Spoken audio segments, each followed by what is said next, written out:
بسم الله الرحمن الرحيم الحمد لله رب العالمين والصلاة والسلام على نبينا محمد وعلى آله وأصحابه أجمعين أما بعد السلام عليكم ورحمة الله وبركاته hurmatli ustozlar va qarindoshlar, bugungi tafsir darsimiz Ali İmran surasi 174-oyatdan 180-oyatgacha. A'udhu billahi mineşşeytanirracim. Bismillahirrahmanirrahim. فانقلبوا بنعمة من الله وفضل لم يمسسهم سوء واتبعوا رضوان الله والله ذو فضل عظيم إنما ذلكم الشيطان يخوف أولياءه فلا تخافوهم وخافوني إن كنتم مؤمنين ولا يحزنك الذين يسارعون في الكفر إنهم لن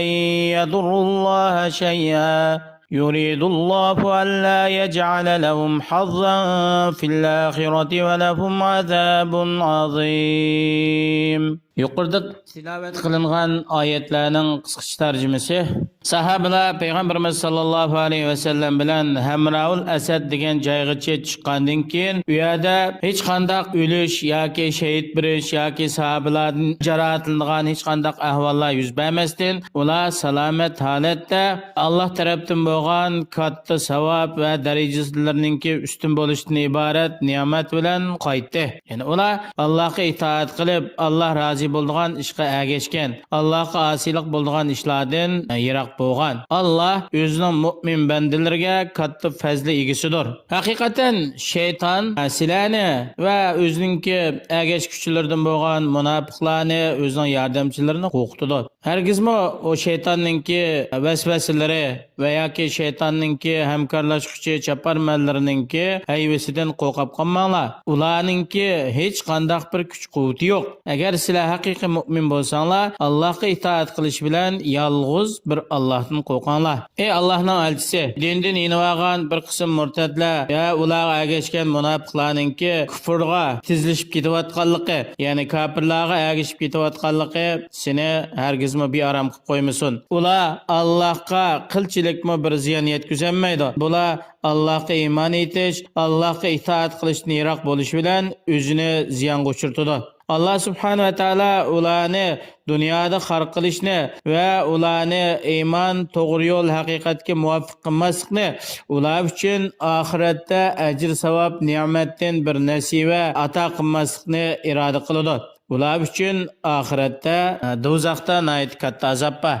إن الذين اشتروا الكفر بالإيمان لن يضروا الله شيئا ولهم عذاب أليم ولا يحسبن الذين كفروا أنما نملي لهم خير لأنفسهم إنما نملي لهم ليزدادوا إثما ولهم عذاب مهين. إيمان كفر almashtirganlar Allohga hech narsani ziyon yetkazolmaydi. Bular o'z nafsini ziyonga uchratuvchilardir. Oxiratda ularga dardlik azob bor. Iymonni tark etib, iymonni tashlab, kufrni tanlaganlik uchun, haqiqatni tashlab, batilga ergashganlik uchun oxiratda ularga dardlik azob bor. O'z Rabbiga kofir bo'lgan badbaxtlar va Allohning shariatiga qarshi chiqqan, Allohga itoat qilmagan badbaxtlar Alloh subhanahu va taolaning ularni dal vaqtida azoblamasdan ma'lum muddat zaminda yashash muddati berib, ularni ma'lum muddat tinch, xotirjam yaxshi turmushda yashayotganligidan bular mag'rurlanib ketmasin. Ya'ni o'zining qilayotgan Allohga bo'lgan kofirligi va buzg'unchiligini o'z nafs uchun bu bir yaxshi ish, bizga yaxshilik olib keldi deb o'ylab qolmasin. Ish hargizmi ular o'ylagandek bo'lmaydi.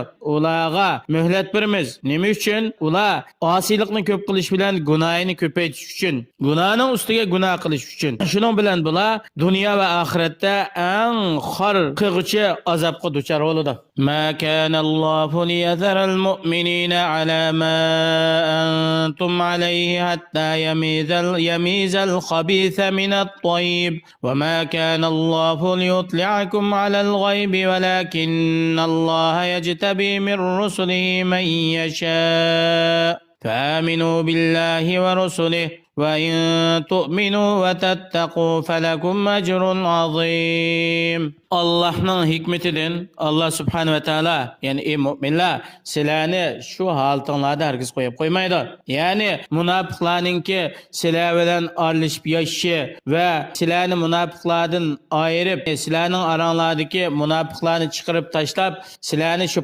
pakiza temizlemegicha bu halatda koyup koymaydı. Allah subhanahu ve teala türlü teklifat, buyruqlar ve imtihan sınaqlar orqali haqiqiy müminler bilen münafıklar ayrıydı. Bunu sizlarga ko'rsatib berdi. Samimiy ixlosmand mu'minni qalbi paskinlikqa to'lgan, dinga dushmanlik qiladigan, og'zida biz musulmon desimi amaliyotda kufrga xizmat qiladigan yoki kufrni yoqtiradigan bundaq munofiqlarni Alloh oshkor qilish uchun. Yana shu Allohning hikmatidan Alloh subhanahu va taolo sizlarni g'ayb ilmidan xabardor qilmadi. Ya'ni shu mu'minlar bilan munofiqlarni bir o'zinglar araydigan bundaq g'ayb ilmidan Allah sizlarni xabardor qilmadi. Lekin Allah subhanahu va taolo o'zining elchilari va payg'ambarlaridan xohlagan kishiga g'aybni bildirdi va ba'zi g'aybiy ishlardan ularni xabardor qildi. Qandaqki payg'ambarimiz Muhammad sallallohu alayhi va sallamga munofiqlarning ahvolini bildirgandek Allah subhanahu va taolo payg'ambarimiz sallallohu alayhi va sallamga munofiqlarningki amaliy ahvolini bildirgan. Shu orqali sizlar g'aybni bilmagandikin sizlar qanday qilasizlar degan vaqt Allohga bo'lgan chin iymon, to'g'ri e'tiqodni ro'yobga chiqarsizlar. Agar sizlar haqiqiy mu'min bo'lsanglar, Allohning buyruqlariga bo'ysunib, Allohning cheklamlaridan yiroq bo'lish bilan taqvodorlardan bo'linglar. Sizlar uchun Allohning huzurida isil ne'matlar bor. Va la yahsabannallazina yabkhaluna bima atahumullohu min fadlihi wa khayran lahum بل هو شر لهم سيطوقون ما بخلوا به يوم القيامة ولله ميراث السماوات والأرض والله بما تعملون خبير. Allah subhanahu ve taala öz pezi bilen ata qilgan ne'mat, mol mulkni haqliq o'rinlarga sarf qilmay, uningdagi Allohning haqqini ado qilmay, bexillik qilib ching tutib olgan kishilar o'zlarining ashu qilmishlarini yaxshi deb o'ylamasin. Yani bu malni chang tutsak, mal dunyodan ayrilib ketmaymiz, baxtli yashaymiz deb mandaq gumanda bo'lib qolmasin. Balki undaq qilish ularga ziyonliq yamandir. Chunki ular Allohning haqqini o'tmay, bandalarning haqqini o'tmay, dunyoda baxillik qilgan ularning mol-mulki oxiratda ularning gadiniga taqoq bo'lib silinadi. Shuning bilan ular azoblanadi. Hatto zakatini ayirmagan oltin kumushlar taxt shaklda jahannamda qizitilib, buning bilan bu insonningki peshonalari, biqillari, dumbilari dog'lanadi. Har qachon bu oltin taxtalar sovib qolsa, yana jahannamda qaytadan qizitilib, qiyomat kuni Alloh subhanahu va taolo shu bandalarning orasida hukm qilib qo'yguncha, dunyoda Alloh bergan ne'matning, mol-mulkning, oltin kumushning haqqini o'tamagan, zakatini bermagan, faqir miskinlarga haqli bo'lgan kishilarga sarf qilmaganlar buning jazosini tatidi.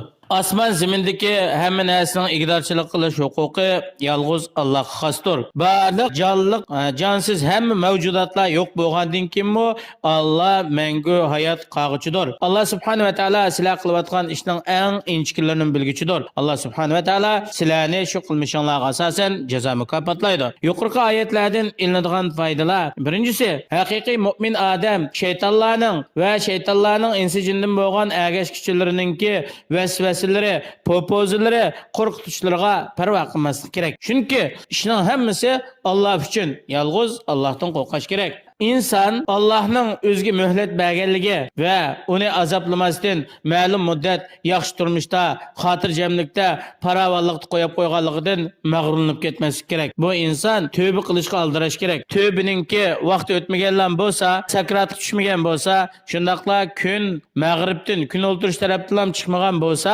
tövbeningki zamoni davomlashidi. Darhol Allohga tövbe qilib, qilmishiga pushaymon qilib, yaxshi ishlarni ko'plab qilish kerak. Ya'ni Allah Allah subhanahu va taolo ato qilgan mol mulkni haq yo'lida sarf qilmay, o'z o'rniga ishlatmay, haqliq bo'lgan kishilarga bermay, uning haqqini ado qilmay, bexillik qilgan kishilar bular Alloh bilan bo'lgan tijoratdan mahrum qilish bilan nurg'un yaxshilik, fazli, ato, ihson, ne'matlardan mahrum qoldi. Shundaqla bular qiyomat kuni o'zining jonlarini Allohning azobiga to'g'ri qilgan bo'ldi. Alloh subhanahu va taolo har birimizni dunyoda o'zi yaxshi ko'radigan, rozi bo'ladigan amallarga muvaffaq qilsin va kuchimizning yetishicha, qo'limizdan kelishicha Alloh buyurgan taat ibodatlarni o'z yo'lida samimiylik bilan payg'ambar alayhisolamning ko'rsatmasiga uyg'un holatda ado qilishga muyassar qilsin. Assalomu alaykum va rahmatullohi va barakatuh.